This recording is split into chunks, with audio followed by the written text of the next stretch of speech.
दोस्त शॉन को उसके घर छोड़कर वापस अपने घर आ रहे थे।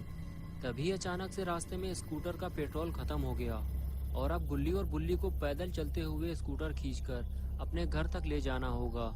लेकिन गुल्ली और बुल्ली का घर यहाँ से काफी दूर है और अगर इन्हें पेट्रोल नहीं मिला तो इन्हें घर पहुँचते पहुँचते सुबह हो जाएगी।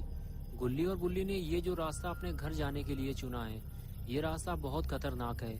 इस रास्ते से गुजरने वाले कई लोग अपनी जान गंवा चुके हैं और इसी डर की वजह से यहाँ रहने वाले लोगों ने अपने घर को खाली छोड़ दिया है और अब यहाँ कोई नहीं रहता सिवाय उस खूनी दरिंदे के जिसका नाम है जेसन। लेकिन गुल्ली और बुल्ली ये बात नहीं जानते।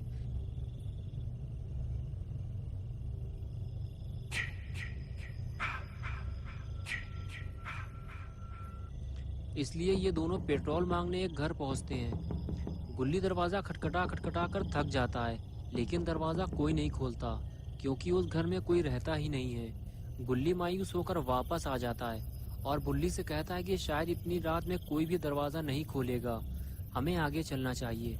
ये कहकर दोनों अपनी स्कूटर लेकर आगे बढ़ जाते हैं, लेकिन जेसन ने इन्हें देख लिया है। So young, so pretty. Kill them all, Jason. गुल्ली और बुल्ली जैसे ही आगे बढ़ते हैं तो गुल्ली की नजर एक कार पर पड़ती है जो उसके सामने ही खड़ी हुई है। गुल्ली और बुल्ली दोनों उसे देखने लगते हैं। दोनों ने जब कार को ध्यान से देखा तो पता चला कि कार की लाइट चालू है, यानी कि जरूर कोई ना कोई कार के आसपास मौजूद होगा और हमें उनसे थोड़ा पेट्रोल भी मिल जाएगा। ये सोचकर गुल्ली और बुल्ली दोनों कार की तरफ चल दिए।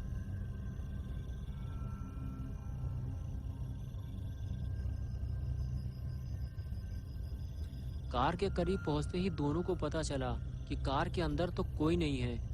कुछ देर कार को पीछे से देखने के बाद दोनों आगे बढ़ते हुए ये सोचने लगे कि ये कार आखिर है किसकी और जिसकी भी ये कार है वो आदमी कार की लाइट जलाकर कहाँ चला गया।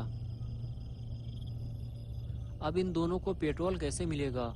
तभी किसी की फुसफुसाने की आवाज आई। गुल्ली और बुल्ली ने जब सामने देखा तो पाया कि सामने कुछ लोग आग जलाकर बैठे हुए हैं। उनमें से एक आदमी गुल्ली बुल्ली से कह रहा था कि यहाँ से चले जाओ और शायद ये कार भी इन्हीं लोगों की है। गुल्ली और बुल्ली वहां से चले जाने की बजाय उन चारों के पास पहुंच गए और पहुंचते ही बुल्ली ने पूछा, वो जो कार खड़ी हुई है क्या वो आपकी है? गुल्ली ने कहा, हमें थोड़ा पेट्रोल चाहिए ताकि हम अपने घर तक पहुंच सकें, हमारी स्कूटर का पेट्रोल खत्म हो गया है। फिर उस लड़के ने जिसका नाम केविन था उसने बताया कि मेरा दोस्त माइकल पास ही के एक पेट्रोल पंप से पेट्रोल लेने